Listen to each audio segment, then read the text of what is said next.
Welcome to Astrodology, the podcast that brings you knowledge, wisdom, and principles that can help you find the peace and comfort we all seek and deserve in our lives.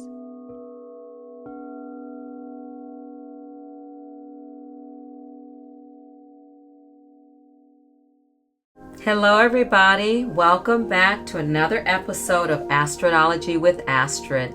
I hope you're doing well. I'm very excited to talk about this topic today because it involves one of my favorite topics that I get to talk about all week long as I teach yoga and meditation, and that is breathing. But we're going to go into more technical side of breathing and the breath because we have our own individual purification system, and it's called the nose. I'm going to talk about oxygen, breathing. I'm going to talk about the nose specifically and how it functions. I'm going to talk about the lungs, and we're going to practice two types of breath work today before we close out this episode. Breathing pure air and oxygenating the body are foundational for vibrant health. Breathing pure air and oxygenating the body are foundations for vibrant health. In order to be healthy, in order to have homeostasis and to be well, we have to have a foundation in place. We have to have pure air. And as I spoke about in my lung health episode in Los Angeles, we're going to have to be very mindful and ensure that our air is as clean as we can get it right now and continue to watch and take care of our respiratory health. So Barbara O'Neill inspired this conversation today. Barbara O'Neill is an alternative health promoter, but she's also a trained nurse. So I thank her because this is a topic that's very near and dear to my heart, because in the yoga practice and the lineage that I came up with in the yoga class, the breath is the most important piece of the yoga practice aside from any movement that you might do. So let's talk about oxygen. Oxygen vitalizes, it electrifies, it invigorates, and it soothes the nerves. So we all know how important oxygen is. If the pandemic didn't help us understand that, I don't know what will. So there are so many people that have something called hypoxia. So hypoxia means the lack of energy at the cellular level. It means that oxygen is just not reaching the body at its fullest potential. Signs of hypoxia is fatigue, lethargy, nausea, headaches. In the medical world, instead of using hypoxia, the medical term calls this chronic fatigue syndrome. So again, chronic fatigue syndrome is a result of a lack of oxygen at the cellular level. So there are many levels of chronic fatigue syndrome. You may just be undiagnosed, but there are probably hundreds of reasons why low oxygen can occur at the cellular level. The body could be fighting some disease. So let's talk about breathing. As we know, breathing is something that we usually do without even realizing. We breathe in and out about 22,000 times a day. And our energy and our life force is powered by our breathing.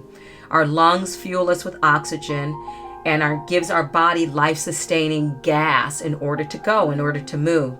Our lungs breathe in air, then remove the oxygen and pass it through our bloodstream, where it's carried off to the tissues and the organs that allow us to walk, talk, breathe, move, and all of the human functions that we need to do. Our lungs also take carbon dioxide from our blood and release it into the air when we breathe out. Our brain controls how fast our lungs draw in air. So when we exercise or play, our brains send the signal that our lungs want to work faster.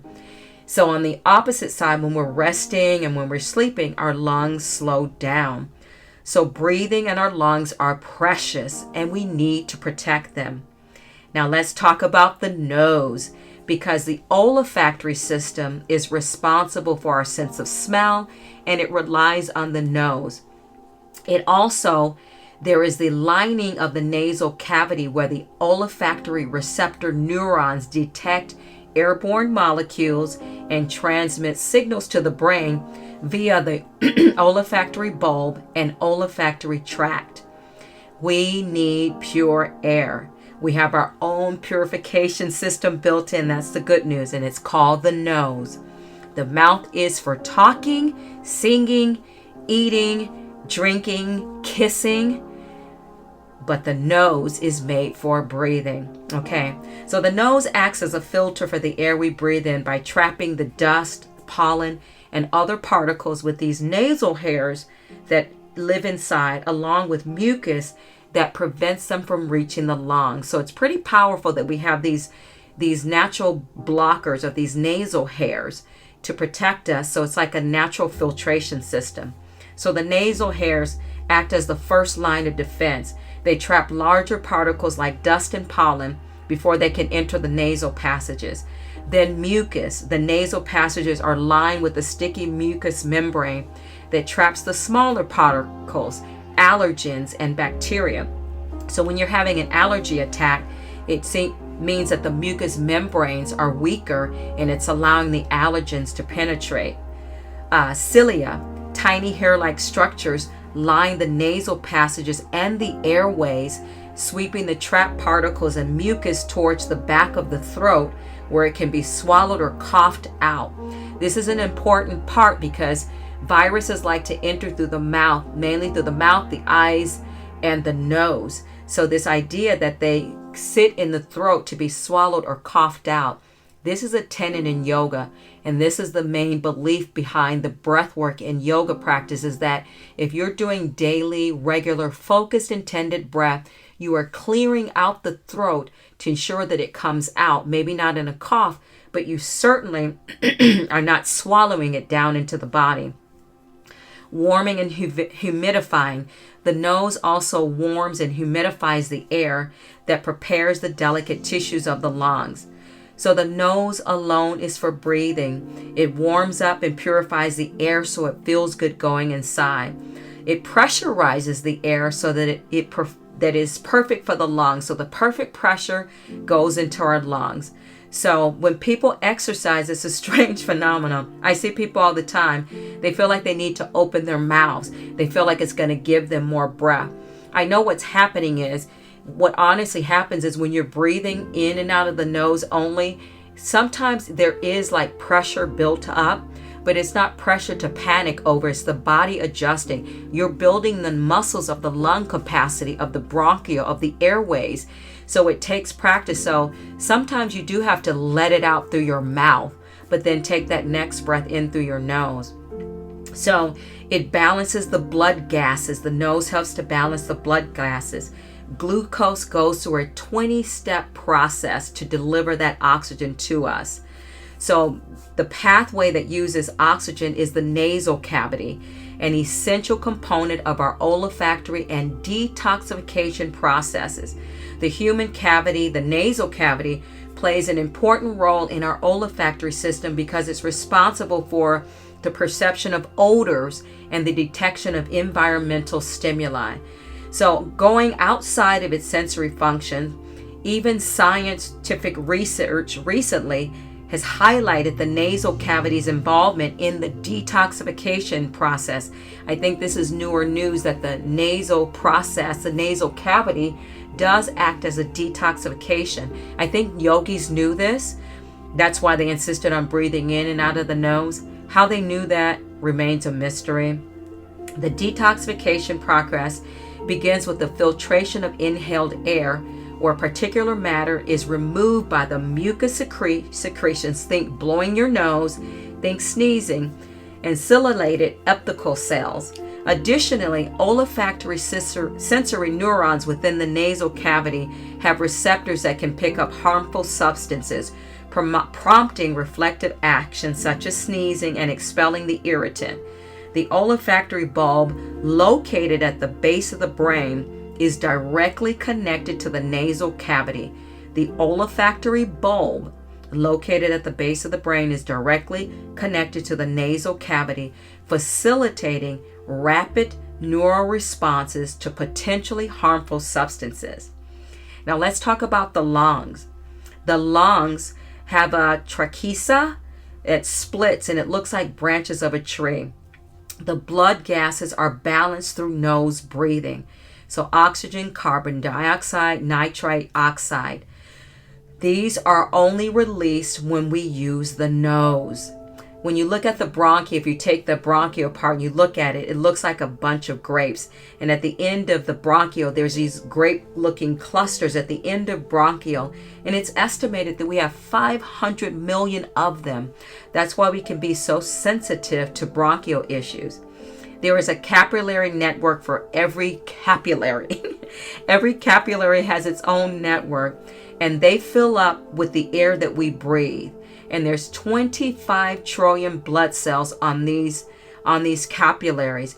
And on these blood cells, there are 270 million hemoglobin, and hemoglobin is the carrier of oxygen. Hemoglobin is the carrier of oxygen. When we are breathing the oxygen, it can only be picked up if there is carbon dioxide. When we breathe out of our mouths, we're losing too much carbon dioxide. When we breathe in and out of the mouth, it triggers the parasympathetic nervous system. This is the anxious, the fight or flight response, the fear response. When we're breathing in and out of the mouth, we are unknowingly triggering that. When we are breathing in and out of the nose, it is essential because we pick up oxygen. And there are 4 molecules of carbon dioxide. It takes 4 molecules of carbon dioxide to get 4 molecules of oxygen. When we exercise the body is making more carbon dioxide into the cells. If you breathe through your mouth, the oxygen cannot get into your blood, then it cannot get into the cell.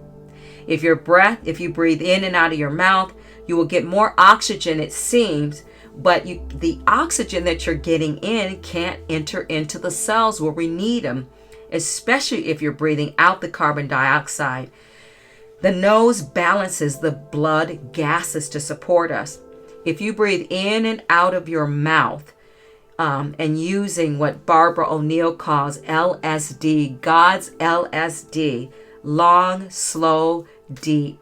I remember my yoga teacher, Brian Kess, used to always have classes called low, slow, deep. So when you breathe slowly and you take your time, you slow down, you breathe long, slow, deep breath, you stimulate the parasympathetic nervous system, which is your peaceful, calming mechanism. So the idea is when someone's having a panic attack, touch is very vital for people in a state of having a panic attack. If you're having a panic attack by yourself, if you just place your hand over your heart and start to breathe in and out of the nose, you can start to quell and to help turn that panic attack around quite rapidly. So you can turn around a panic attack quite quickly with just using the breath. So, number 1, blood oxygen. Number 2, carbon dioxide. You can have too much of it or not enough. Number 3, nitric oxide is released when we breathe through our nose, only released when we nose breathe in and out of the nose. We have dilators that mean open blood vessels. And then we have the bronchodilator. It means that the bronchiole is open, especially when someone has chest or asthma. Nitric oxide is antibacterial. So the main reason people breathe through their mouths is that their nose is blocked up, their nose is clogged up. They have no other choice. If they want to get some kind of oxygen into the body, they have to open the mouth. Why is the nose blocked up? Because there's excess mucus in the eustachian tubes. Why is there excess mucus in the eustachian tubes? Usually it's due to allergies in the body, because the body will create the mucus, and the mucus is what the body uses to protect the lining of the eustachian tubes. So it's like as the body gets irritated, the eustachian tubes get filled up, therefore stopping people being able to breathe. The 5 common allergies to mucus building in the eustachian tubes is dairy, wheat. There's controversy about oatmeal, just depending on your disposition. Peanuts, because peanuts can be contaminated with mold, and sugar. Refined sugar feeds on the problem that exists in the body. Once you stop these foods, these allergens, this is why a lot of people say, oh, I stopped eating dairy, I stopped eating wheat, and I didn't see much of a change. It's because it can take up to 2 months for the eustachian tubes to clear. And I believe most people cheat out and have a piece of bread or they have some cheese before the eustachian tubes have a chance to clear. Dr. Barbara O'Neill talks about a study done on monkeys. Now, this was fascinating, and it kind of gave me the chills thinking about how long they did this to the monkeys. And she said, there have been far worse things done to monkeys, but I still got the chills over this. A study was done on monkeys where they plugged up their noses for 6 months. The entire face structure changed. So during this 6 months, the entire face structure changed. They were all snoring and their blood pressure started to rise.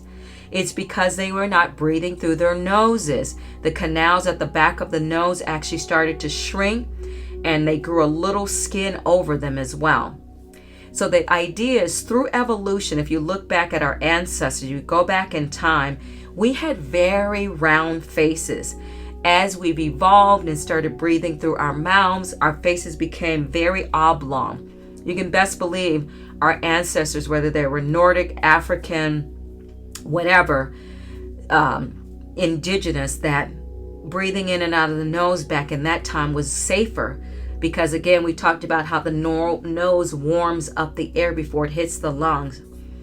Okay, so after the 6 months, they unplugged the noses of the monkeys, and then they taped the mouth shut so that they could only breathe in and out of the nose. You know what's going to happen. Only nose breathing, and only within 1 week. So after 30 days of this happening, it only took 1 week for the face to start to change, and the skin at the back of the canal was broken back open. In fact, the canals got bigger and bigger and bigger. So we take a page from this, now out in the sleep world, especially people that have snoring issues, sleep apnea, there's mouth tape that you can use on. So you can use mouth tape from the mouth down to under the chin. She recommends only doing it for an hour a day during the day. So as you're walking around, which I think most people just put the tape on in the evening because maybe they have to work or talk. But if you have time in the day where you're not working and talking and you're awake, it's better, I believe, to train yourself while you're awake. So you're building that habit so that when you go to sleep at night, the body can follow and it won't seem so, suffocating. I feel like some people can feel suffocated with the mouth taped shut. But results are really, really improving. You will get better and better with the breath practice. Initially, when you first breathe in and out of the nose, it's going to be hard if that's not been your mainstay and way of breathing. Just like anything else, you're developing a new muscle, a new protocol, a new way of being. But it is shown, studies have shown, the research has shown that a deviated septum is aided by nose breathing. Even if you have to wear the device, the machine at bedtime, you're going to use that machine less and less if you're working during the day to breathe in and out of the nose. So there's different methods on breathing in and out of the nose. There's a whole world of breath work. There are breath work apps. I encourage you to look into some. Let's talk about the lungs, because we can't talk about breathing through the nose and breath without addressing the lungs. This is some lung trivia that I thought was just great.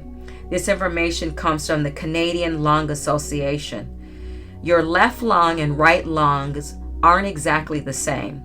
The lung on the left side of your body is divided into 2 lobes. The lung on your right side is divided into 3. The left lung is also slightly smaller, allowing room for your heart. Did you know that you can live with only 1 lung? Having just 1 lung limits your physical ability. However, it doesn't stop you from living a relatively normal life.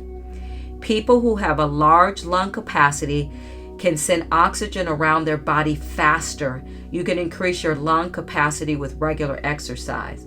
When resting, the average adult breathes around 12 to 20 times a minute. Our lungs contain approximately 2,400 kilometers of airways and 300 to 500 million sacs of air. If you were to stretch out the total surface area of our lungs, it would be about the same size as half a tennis court. There are about 600 million lung sacs in your lungs. If you stretch all of these lung sacs out, they would be about the size of a 4.5 18-wheeler parked next to each other. Crazy, right? Your lungs are important for talking and singing. They are above your trachea. Your windpipe is your larynx, your voice box, which contains your vocal cords. So the amount of air you force through them can change the pitch and the sound, and also change the volume of the sound. So I want to get into something called Ujjayi breath in yoga. Ujjayi breath is called victorious breath. It's also sometimes known as ocean breath. It's a breathing technique that is typically practiced in yoga, but I know therapists and sleep experts are using this type of breath with their patients. It involves slightly constricting the back of the throat while inhaling and exhaling, and it's creating a soft hissing sound. One of my favorite thoughts around this is you can sound like Darth Vader, or you can sound like a respirator machine. So to do Ujjayi breath, to start to practice it, you want to sit in a comfortable position with your spine straight. So you want to sit in a chair with your spine straight. You can sit on the floor. You can even lie down if you'd like to. So the idea is close your eyes so that you can focus on your breath. When we close the eyes, it helps us go more inward so we can connect better with the breath. So as you start to draw the breath in through the nose, you're also simultaneously squeezing the vocal cords at the back of your throat. So you're squeezing like by your glands, you're squeezing them towards the center as you inhale. And then as you exhale, you're also squeezing and constricting your throat. Now this isn't easy to do. I'm going to try to do it over the mic to see if you can hear how I'm doing it. Let me turn the music down, the sound quality down. Here I go.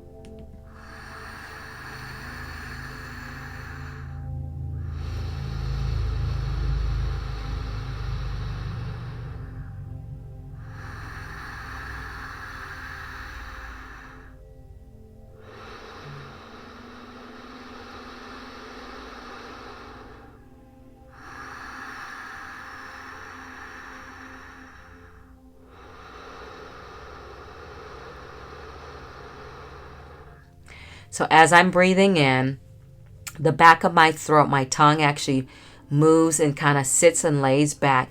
It's if you've never done it, it's kind of weird to start. If you can't do the Ujjayi breath, just simply practice breathing in through the nose and out of the nose like this.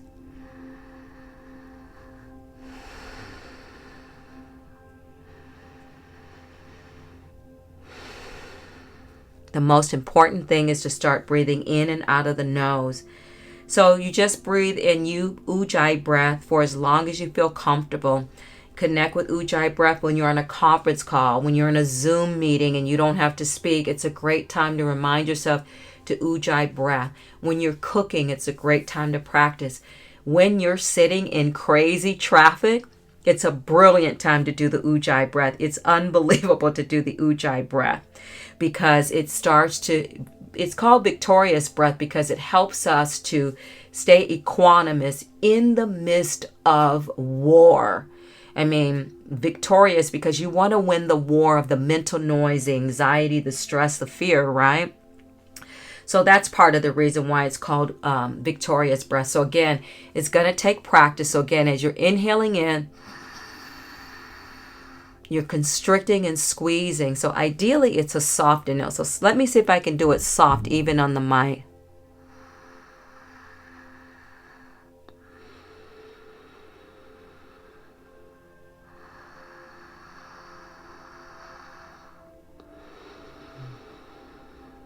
Now, I've been in yoga classes where the person is breathing so loud, it takes up the whole space of the room. I actually like that. And I was impressed that they could get so loud. That means their lung capacity is super strong, but no need to do that. And the last breath, this breath is known to help deal especially with asthma attacks, anxiety attacks, any kind of feeling that you start to feel stressful.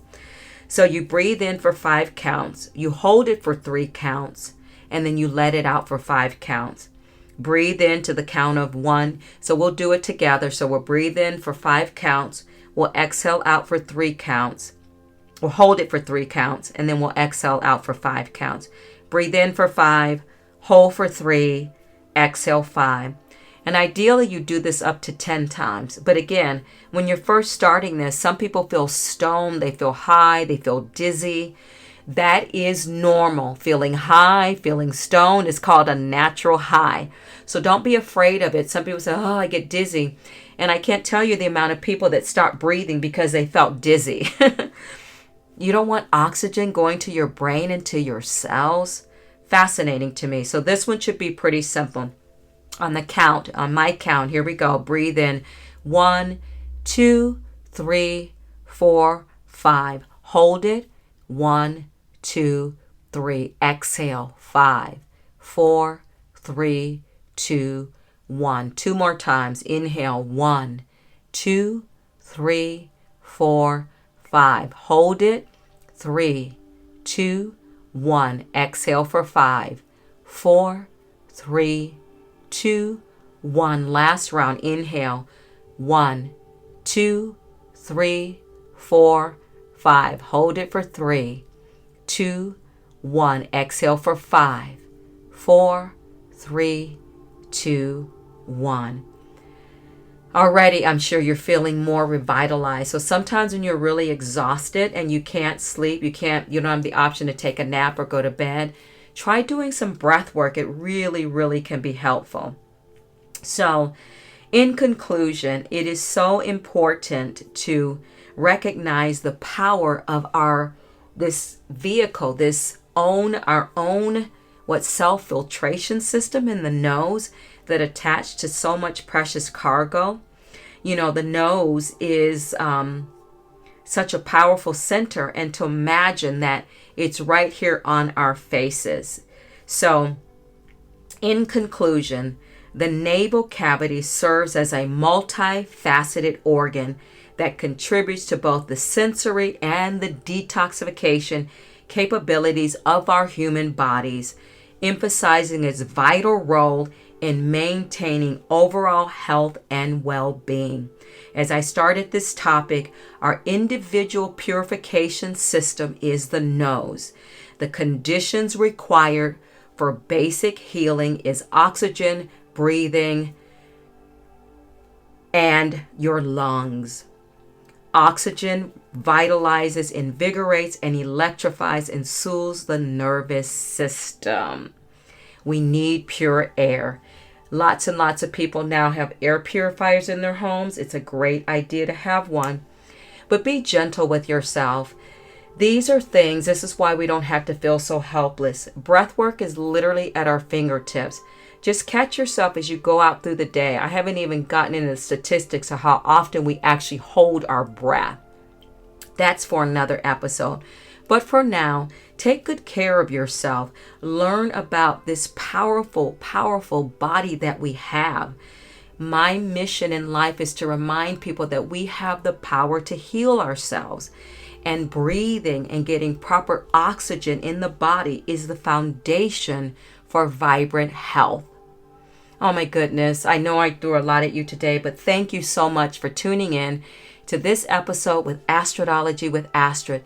Take good care of yourself. Take good care of yourself. Take good care of yourself. We are in very hectic, speeded up times. So the mantra is health and wealth above all else. Thank you so much. Namaste.